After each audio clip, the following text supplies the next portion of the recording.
Hello students, welcome to the PND coaching classes learn easily and smartly. तो आज हम पढ़ने वाले हैं लॉ ऑफ मल्टीपल प्रोपोर्शन। चलिए समझते हैं क्या होता है ये लॉ ऑफ मल्टीपल प्रोपोर्शन। इस लॉ को स्टडी किया गया था बाय द डेल्टन, ओके, एक साइंटिस्ट का नाम है, एंड इन्होंने इसकी स्टडी किए थे 1803 में। ओके, ये लॉ क्या बोलता है चलिए समझते हैं।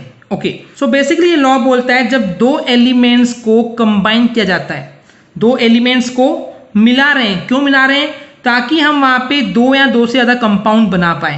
ओके, तो उस कंडीशन पे अगर हम किसी एक एलिमेंट का मास का रेशियो फिक्स कर दें, ओके, यानी कि उन दो एलिमेंट में से किसी एलिमेंट के मास को फिक्स कर दें एंड उसको हम कंबाइन कर रहे हैं विद अदर एलिमेंट, तो उस कंडीशन पे जो अदर एलिमेंट है उन अदर एलिमेंट आपस में भी एक सिंपल रेशियो में रहते हैं। ओके, अगर नहीं समझ में आया तो कोई बात नहीं, आपको एग्जांपल दिखाता हूं, आपको वहां से क्लियर हो जाएगा।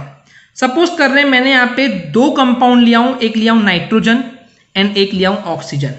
ओके, अब यहाँ पे मैं नाइट्रोजन हर केस में दो लूंगा, एक बार N2O, N2O2, N2O3, N2O4, N2O5, यानी कि दो एलिमेंट का यूज करते हुए मैंने 5 कंपाउंड बना दिया।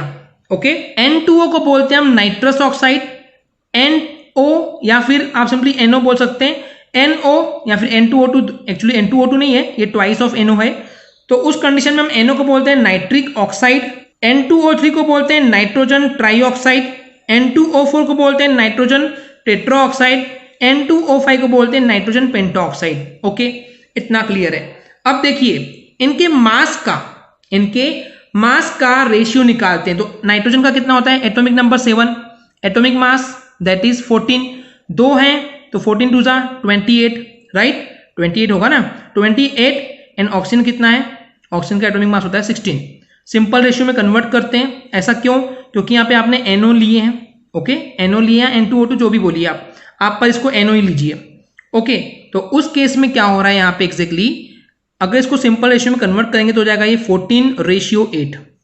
ओके, NO की बात करते हैं, नाइट्रोजन का atomic mass 14, okay, and oxygen का 16, 14 16, फाइन।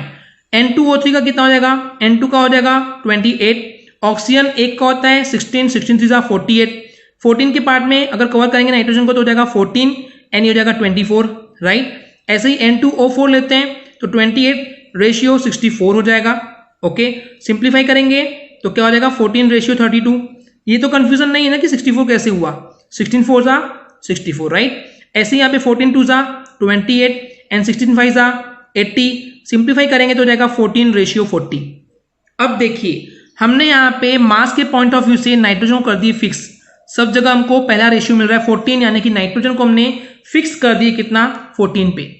अब देखिए ऑक्सीजन की तरफ, तो हमको मिल रहा है 8, 16, 24, 32, 40। तो ये लॉ क्या बोलता है, जब आपने दो एलिमेंट लेकर के कंबाइन किए और बनाए दो से ज्यादा कंपाउंड्स, दो या दो से ज्यादा कंपाउंड, तो उस कंडीशन पे अगर एक एलिमेंट का मास का आपने रेशियो कर दिए फिक्स, आपने एक एलिमेंट का, आप रेशियो नहीं बोलेंगे, आप सिंपल टर्म से बोलेंगे, आपने एक एलिमेंट का मास कर दिए फिक्स, ओके, एंड उस फिक्स वाले एलिमेंट को आपने कंबाइन किए दूसरे एलिमेंट के साथ, वो भी अलग अलग रेशियोज में, अलग अलग वेरिएशंस में। ओके, तो उस कंडीशन पे ये जो दूसरा एलिमेंट है वो आपस में ही एक simple ratio, simple whole ratio carry करता है। अब सिंपल रेशियो कैसे, इसको अगर मैं बोलूं 8:, 16:, 24:, 32:, 40, यानी कि कैंसल आउट हो जाएगा तो हो जाएगा ये 1:, 2:, 3:, 4:, 5:, यही होगा ना स्टूडेंट्स, यहाँ पे लिखा हुआ भी है। अगर इसको हम रेशियो में लिख दें तो सिंपल रेशियो क्या हो जाएगा, 1:, 2:, 3:, 4:, 5:, आपको सिंपल रेशियो मिलेगा। Getting my point.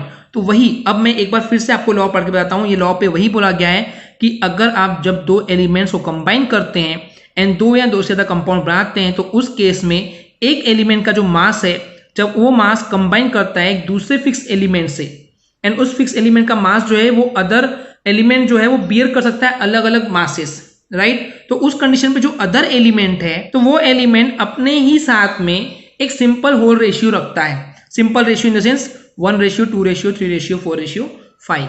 Okay students, I hope clear हो गया होगा।